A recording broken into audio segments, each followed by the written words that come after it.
In the age where every game is a 10 out of 10, there are no classic games anymore. And that's what we're seeing in the current gaming market, where every single game that comes out is heralded with 10 out of 10 reviews from almost every gaming review organization out there. And I think this is leading to a lack of credibility and, more than anything, a listlessness within the gaming community, because we become immune to 10 out of 10 scores, because almost every single game that is prominent and heavily supported by developers, consultancy firms, it becomes evident that that is just the score you're going to get, because you are the approved message and have the right money behind you to support you. And I think this is what we're seeing specifically with the response to Ghost of Yotei and the usual 10 out of 10 scores that we see listed for properties that are coming out back by PlayStation, by console systems, and by all the mega corporations that are out there. So when we see this list of 10 out of 10s, 9s out of 10s, a few 8 out of 10s,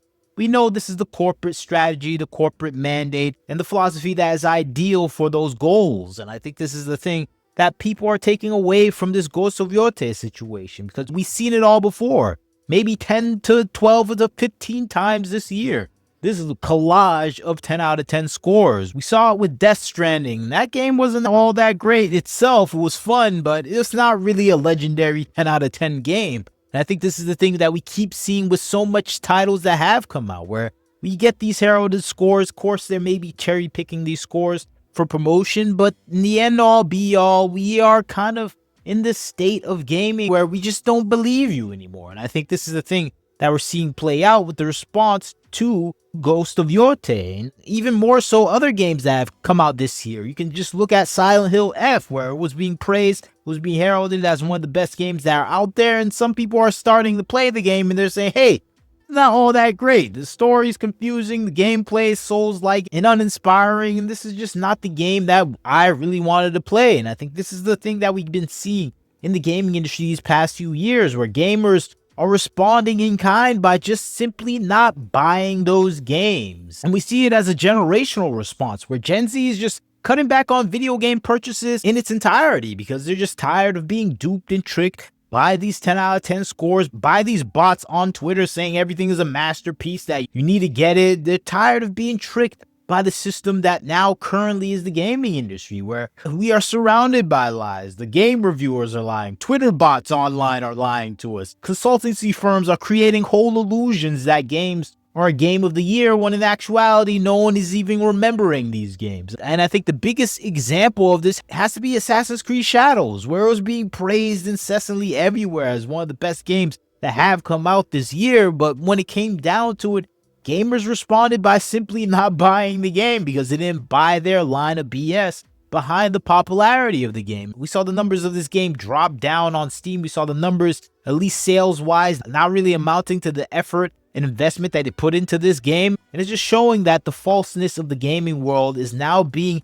cracked open and understood by the gamers themselves. And I think this is the hidden result that we've been seeing with these decades of lies that have filled the gaming industry these past few years, because I think a lot of organizations within the gaming industry have been trying to pass their own status quo of what they want gaming to be. Of course, the initiators go back to the Sweet Baby Inc. consultancy firms. Of course, Gamergate in and of itself, where we had people come in to the gaming world trying to put their influence and stamp of approval on what type of content that they want gamers to be playing. I think this is reflective of what we saw in GDC panels, the Games Developer Conference, where everything about video games became political, became something essential to actually change the minds of the younger generation. When you come in with a political mind state and an indifference to actually producing good content for the gamers yourself, the results are that we get a whole stack list of games that are heralded and praised as quality, but when the end results come out, gamers are simply not buying these games. And I think this is what we saw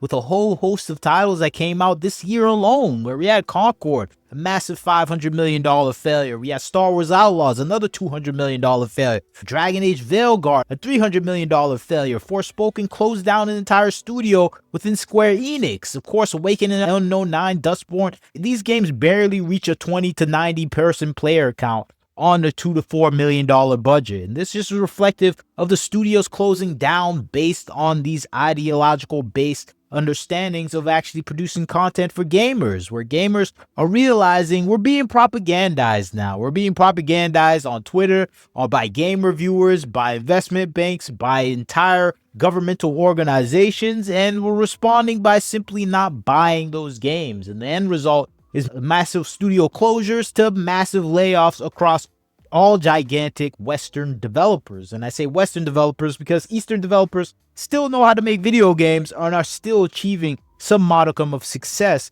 because they're driving that force and ideological goal to make content for gamers. But that is just not the mindset and focus of the current day gaming industry. And I think you can see this with Ghost of Yotei. And you read the reviews surrounding Ghost of Yotei, you have a quick understanding that this game is representative of all the ideals that they want to see at the forefront of the gaming industry. Where if you know anything about Ghost of Tsushima, the predecessor to Ghost of Yotei was focused on a main character, Jin Sakai, who was lovable. Everybody liked this character's arc. He was put in a tough, demanding position where he had to grow and kind of understand his own personal strengths and character. And this is the hero's journey that we usually see in quality games that come out. And now we have the sequel, Ghost of Yotei, doing the same thing that we've seen in entertainment, Hollywood, and video games when it comes to reorienting a game from a male protagonist to a female protagonist, where the female protagonist has to be extra ruthless, brutal, bossy, annoying, and more than anything, without any character arc. And that's what we see from reviews that are praising this game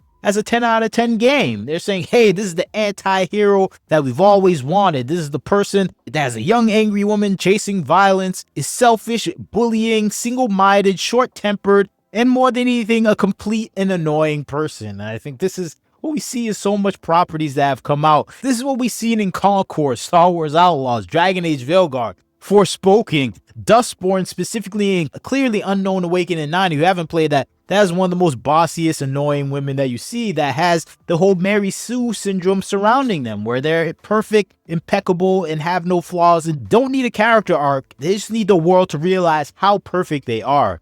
And I think this is the thing that we're going to see here in Ghost of Yotei. It's the thing that gamers are so tired of in the current day video gaming market.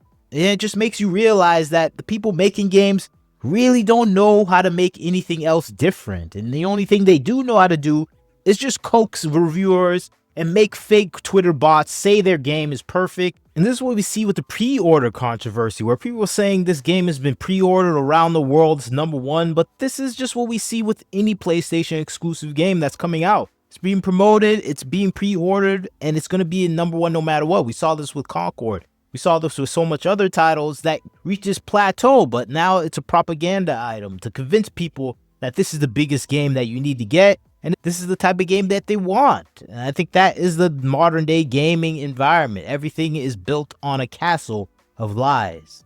And that is the only thing that we're seeing nowadays within the market. These lies. The gaming industry is filled of lies, and there are no classic games anymore. And I say there's no classic games because every game is being purported to be one of those games. And I think gamers are now pulling back from this concept of the perfect game. Perfect games are just games that you enjoy yourself, which is, I think, a reasonable thing nowadays. Everyone's kind of being cloistered up in their own world and choosing their own perfect games and classic games. I know people are going to say, hey, that's how it was in the past. But not really. We had a consensus in the gaming community where everyone came together and said, this is a classic. It may not be my classic, but I realize it's a great game. We give our respect to those games, and the game reviewers did the same. And I think that community is gone. We're all cloistered up in our own worlds, not knowing what the other person likes, not knowing if the person that says they love this game is even real or not. They might even be a bot that might be paid off. There's so much lies surrounding the gaming industry that I just feel sad.